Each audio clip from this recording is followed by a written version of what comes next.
Hello, and welcome to the Cancer Journey podcast. I'm Alicia. I'm Sherry Ann.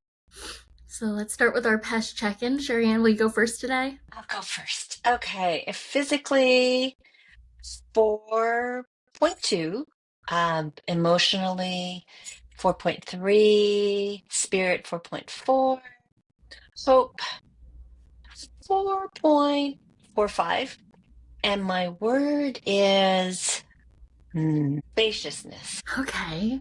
Physically, I am a 4.1. Emotionally, I'm a 4.1. Spiritually, a 4.25. And hope is a 4.25. And my word is release. Alrighty. What are we talking about today? So today we're talking about cancer and self-care. Again, self-care is it's a big topic, and it's one that comes up again and again and again, on social media and our conversations. It's very much still kind of a hot topic in the zeitgeist, and I personally think that as it's been used and talked about more, there is a clear understanding that it's not just like the fun stuff or give yourself a bubble bath or put on a face mask, kind of things like that. But self care can also be a little more like tactical and a little less fun, for lack of a better term. But things that really like do take care of you in ways that maybe someone else won't. Right. And that's what came up for me. It's caring for yourself. And what does that mean? I think we've done podcasts where we're talking about caregivers, and whether you think you're a good caregiver or a bad caregiver doesn't really matter. The fact that you understand the idea of care. And so what I like about this topic is it's always easy to give out there and do out there. But then when we turn that inside and we start, we like point it at us, it's like, okay, so how are we caring for ourselves? And that's not just the physical, which is the bubble bath you were talking about. It is how do I handle my mental health, which is definitely out there in the zeitgeist. And it's also, how am I with being wherever I am? Emotionally, absolutely. It is, do I accept it? Do I lean into it? Do I stay present in it? Or do I try to push it away? And how is that caring for myself? And then there's the spiritual, which I think is a great um, kind of measure of how alive is your spirit? How motivated or inspired are you to be in your life? I mean, I really do kind of equate self-care, caring for yourself and your life, because only you know what's going on here, like truly what's going on inside, what's going on outside, how you're responding to the world. And so you're the only one who can make the changes and make the decisions. And that's what's important to me in the whole concept of self-care. Yeah. The word that comes up for me here is agency and being able Hmm. to um it's not take responsibility for yourself. I mean, you have responsibility for yourself, and I can trust that everyone is taking responsibility for themselves and like brushing their teeth, eating food, like those that very baseline needs. So know that you're doing it. You're taking care of yourself in the way that other people cannot and just don't. But having the agency and the permission to even make the choices of like, okay, I'm going to give myself a little treat, not just because I have to, but because I deserve it. And having the agency to know that like what you can give yourself is so much bigger than what we assume. Like we get to gift ourselves space, gift ourselves physical gifts. I mean, okay, when I say that, all of the love languages come up, right? It's like you can give yourself those too, like quality time with yourself, physical gifts for yourself. Um, Physical touch is a little bit different, and you can interpret that in whatever way you want to, but there are things that you can do to give back to yourself. You can get a massage, that can be a physical touch kind of gift you give to yourself. Now I'm just like, what?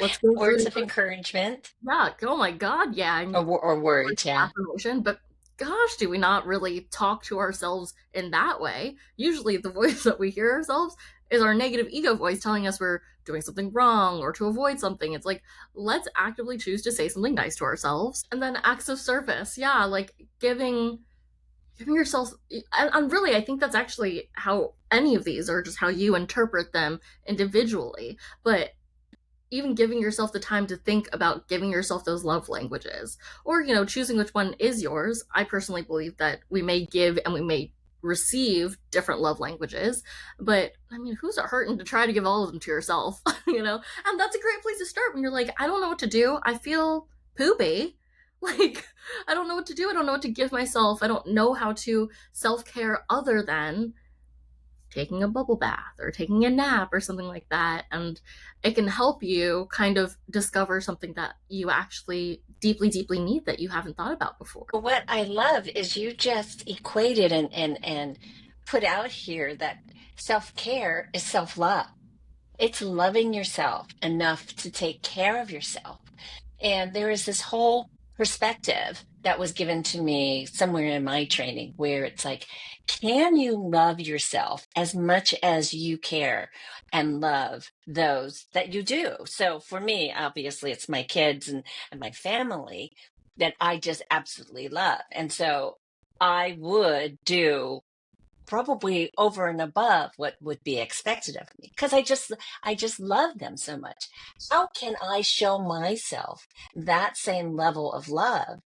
And it's not easy. I No, mean, yeah. it's so easy to put yourself further down the line and it's like, oh yeah, I'll get to me when I get to me. But putting yourself up there in front alongside all of your beloveds, it's like, wow, what if I loved myself that much? What Yeah. would I do in this moment?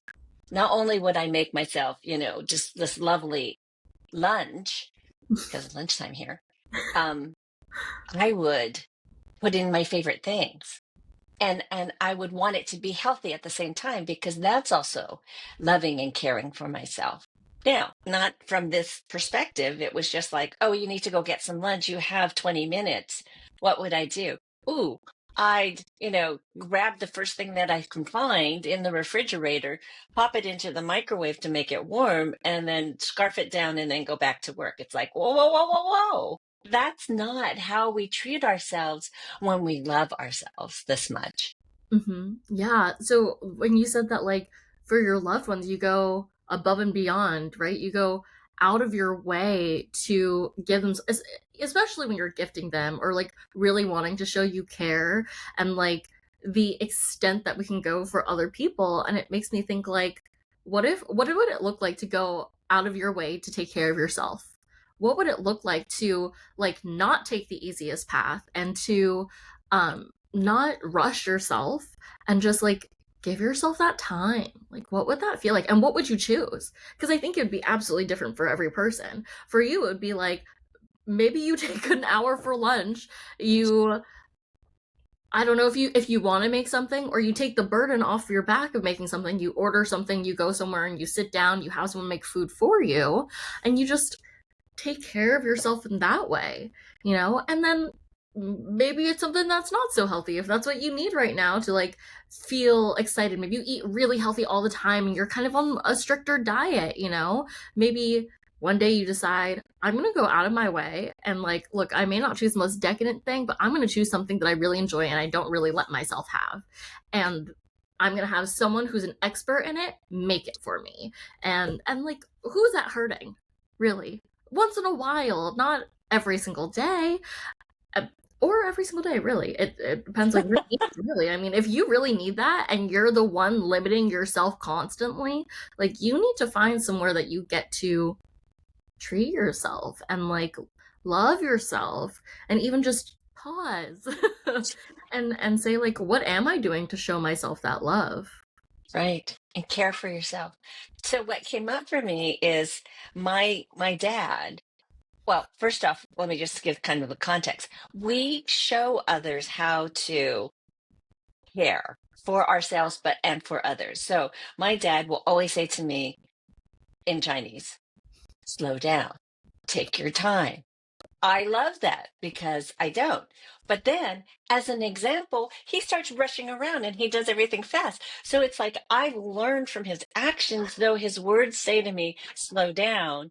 And so, words, actions, they really do matter. And you're teaching others how to treat me and how to treat others. So I'm like sitting here going, ah, how do you take care of yourself when somebody who's caring for me is telling me, slow down, which I know is absolutely right for me. And yet the example I get is, hey, and do it real fast. Right. Oh, and I mean, obviously, my grandpa, I know him deeply and I know him to do that very much. But I like that point that you touched on where it's like we are modeling for the people around us how we want to be treated, how much we care about them. But it's actually going off of that by choosing a perspective where you put yourself first and you're nice to yourself in intangible ways that can show people how that they can be too. And what I mean by that, for example, is like um personally sometimes I feel like I don't take feedback super well, right? Or that like sometimes things can feel like a slight toward me, but that's really just my interpretation of it in that moment. But it's also up to me to do that, what could be considered self care, to say, like, I'm projecting. That's not on me. It doesn't have to affect me. Even if someone's like throwing that energy at me, I don't have to receive that. And so if I can be around people who are doing that and still model, like, okay, I'm just gonna let it roll off my back, like, that's how you feel, it's how you reacted, okay, it models to the people around you that you don't need to be reactive and that it's not important, that thing is not important at the end of the day. And then because I see people who do that and I'm like, wow, I want to be that unbothered. I want to be that solid in who I am and what value I bring, that I can't even be shaken by that. And to me, that is huge self care, to see that, to see people who really don't need that sort of validation, that like that situation wasn't about them. Maybe it was about them, but they don't need to take it on. And I think that, oh my God, do I love that. It's so beautiful. And I personally would love to do more self-care for myself that allows me to stand stronger in who I am. So more than just taking care of myself when I'm down or when I need it, maybe I always need it. Maybe I always need that fuel to make sure that I know for myself that I'm strong and that there's Hmm. nothing that is so big that I can't handle. And just trust myself to be able to embody that, not just strength, but that like almost that calm, it's not even like resilience all the time. I don't know if I can pinpoint exactly what the feeling is, but there is something to that. Well, what I'm hearing is agency, because you said originally at the beginning, but also this discernment that when something is yours and when it's not yours. And so this led me to, in my head, I went, oh, yeah. So I was blamed the other day for something like, you did this, so you caused that. And I know that it wasn't true, but this person was very adamant. And I love this person, so I wasn't going to say anything, was just going to shut up, take it on, know that it wasn't mine. And then I started to feel like, oh, you're carrying this because you're shutting up. So I in the vein of self-care, I said,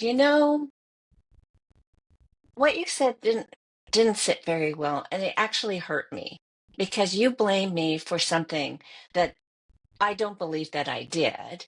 And you're talking about me taking somebody else's power away, where this person is an adult. They can stand up for themselves. You don't need to put the blame on me, whether that was received or not. And it was kind of received, because I think it was more like it felt like a confrontation to someone else. It was being very brave for me and advocating and standing up for myself. And I felt proud of myself.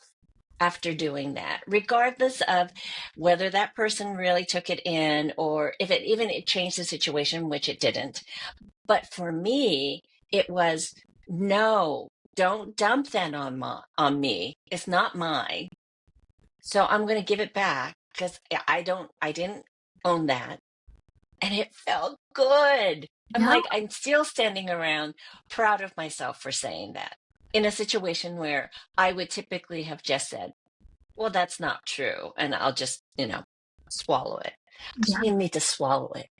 And that's actually so, so hard. And that's some of the self care that I think is, the opposite of taking a bubble bath. It's like it's not nearly as easy, but it's wow, the like relief you can feel and the I mean, I'm so proud of you too because it's really actually very hard in those moments to do that, to stand up for yourself.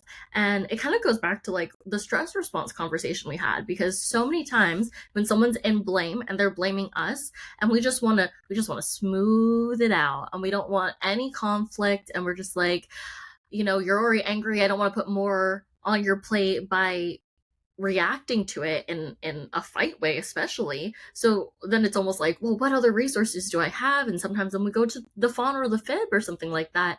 But instead of doing any of those, you have to make the choice of saying, I don't want to hold this. It's not mine to stew in here. I need to let it go. But it matters more too that I'm heard by this person, right? Because you could go and you could tell someone else, you could tell a coach to let it go and just let that go. But it changes in positive ways for you this relationship that you have to the person that you're able to say it to and say, and it's really in service of the relationship to say, I don't want that. I understand you putting on me and feeling like the blame is on me, but I don't feel that that's fair. And in the future, I don't want you to do that again, please. It's hoping that in the future that is something that you guys don't have to experience again. But um, how powerful is that? That's so great. I love to hear that, and I love the strength that you had to do that because it's so hard to do that. Thank you. And it is hard, especially to somebody that you care about, right? So I want to care for them. So I was willing to swallow it and just be like, okay, I'll hold on to that. Or, oh God, just hearing myself say that, like I didn't need to hold on to it. And if I tried to let it go, I probably could just walked away and pretend that it didn't happen. But I needed for me and my self-care, my self-love, my self-esteem to say, no, no, that's not mine. No. Yeah, but I do love that. Like it's good for you. It's taking care of yourself, but also this dynamic that you have with this person. Because I think that strong relationships are really able to handle both positive and negative. I don't like putting it in that context, but to go be able to go through tricky moments with a loved one and to have the hard conversations, especially if you can both be open and come out of that conversation with a new understanding or more depth in your relationship. Um, it brings you closer, or it just brings you closer to you, even if it doesn't bring you Right. closer to that person because they're not receiving you. Absolutely. I hope that it helped the relationship. I won't know that. This person isn't as open to expressing themselves. But I have more trustworthiness in myself. Like I came to my rescue. I Yeah, really did care for me as I would for you or anybody that I love if someone were to not, I mean, I guess it could be an attack if you say someone blamed you for something that you don't believe that you did, but just advocating and just feel so trustworthy. It's like, oh, I think maybe I came across true too as someone that they could trust to say the truth or mhm. say how they feel versus, oh, are you not going to tell me the truth if I asked you something? I will. Yeah, and you can trust yourself to know that too, right? Because a lot of times we think that we will stand on injustice and we'll be able to speak it out loud, but when the time comes, sometimes it's scary and we don't. What also came to mind that as we're speaking about this instance specifically too is that well, also larger in this self-care conversation is that self-care is also self-respect. And like you gave yourself that respect, and now you feel like you can really trust yourself in those moments to advocate for yourself. I love that word. Yay! Yeah, I think it's so good. I love I know, I know. that. And how wonderful to be able to tell out loud that I'm proud of myself and I feel more trustworthy, that I am going to stand up for me. And so, and I haven't always. You Hmm. know, it's we're at the mercy sometimes of what society puts on us and what's acceptable and not acceptable. And being Asian has kind of been growing up in this be respectful. Of course, I try to be respectful, but be quiet is more it. It's like, shh, don't rock the boat, don't say anything. And I rocked the boat and I said something. I didn't get shot down. It was just like, wow, I could do this. And And also, there is agency in that. It's like, I'm not shackled. yeah. And also in that, I was just gonna say the mindset of be respectful to everyone else, you exclude yourself from that respect. Right, Right, right.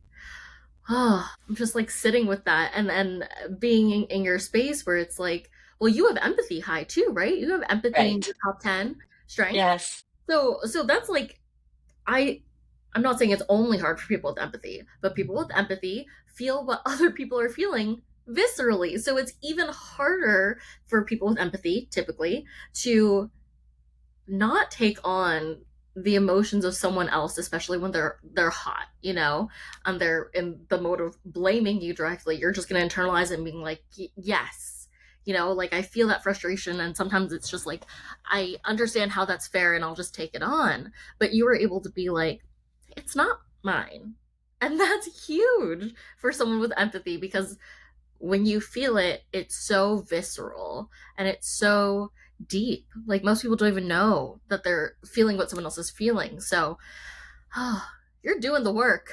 and thank you for receiving it, because this feels like self-care of um, saying that I'm proud of myself and sharing a time and saying it out loud, meaning I'm not like accomplishments. We tend to be so small when it comes to celebrating ourselves. It's like, oh, I don't want too much attention, or I don't want to come across as boastful or conceited. And yet it feels good to celebrate like who you're becoming and who you are. So thank you for receiving me. And that feels good. Sometimes it's even just hard to celebrate for yourself. So when you tell someone else of something that feels like accomplishment, they can amplify your celebration of it too. And that's even more self care to be able to share that with people, and even to share it. For me personally, it's like I take that story and I'm like, obviously there are relationships and instances with friends and family where I feel like I wasn't heard and that I got blamed for something, or I was the only one, not the only one. I was taking on things that weren't meant for me. Where I've walked away and been like, I really wish I stood up for myself. And I don't feel like I can sometimes. And I think that is a much, much, much more common feeling than feeling like that you stood on what matters to you, regardless of how the other person was receiving it, and you're able to stand up for yourself and with the hope that it will elevate and enhance the relationship or the relationships you have in the future and the connections Right. you have with people. Because some people completely lose themselves in their connections with other people because they're just trying to appease everyone. So I'm learning from this situation too, and I'm reminded that I don't need to be in relationships and in connections with people who, like, frankly don't care how what their impact is on me. Regardless of their intention, they don't care that their impact was negative. And Right. who wants to be in those relationships, those friendships where people hurt you and they're just like, well, good luck. Ooh, that just hurt. Yeah. So here's my takeaway from all of this, and I love this conversation, by the way, is that self-care is so much more. It is how we care for ourselves and love ourselves so that we could show up in the best self that we are. I mean, it is this kind of just sounds like CJI talking, but that part of me and my learning and discovery is part of what's the Cancer Journey Institute does. So I feel like this wonderful example of what we teach in action. And it's always I'm a piece. You're a work in progress. Thank you. That's what I wanted to say. I am a work in progress and I will always be, and that is okay with me. So my pesh, um, physically. 4-3, my emotions are at 4-5, my spirit is at 4-7-5, my hope is 4-6, and my word is proud. Okay, my takeaway, going back to self care is self respect, and um, it has to start with us because that's the only place we really have power is with what we choose to do. And by sharing your story, sharing it, it's like it's a ripple effect. It can easily influence you, anyone who's listening. It influences me, and it influences the community and the people we talk to because when we become stronger and other people start to learn from us, they become stronger too, and then we begin to live the life that we really want and deserve because we're fighting for ourselves. I don't like the word fighting, but you know what I mean. Hmm. Um, Advocating. advocating, yes, that's what. So thank you for sharing that because I think that's super important. We sometimes don't think that we have so much power over the relationships we hold because we think it's on the other person, and however we react to them, but we have a lot more power than we think. Always. My Pesh, physically, I'm a 4.15. Emotionally, I'm a 4.4. Spirit is a 4.3. And hope is a 4.25. And my word is giving. Well, thank you for joining us today. We'll be back next week with a new episode. Lovely rest of your day. And remember, you are so much more powerful than you realize.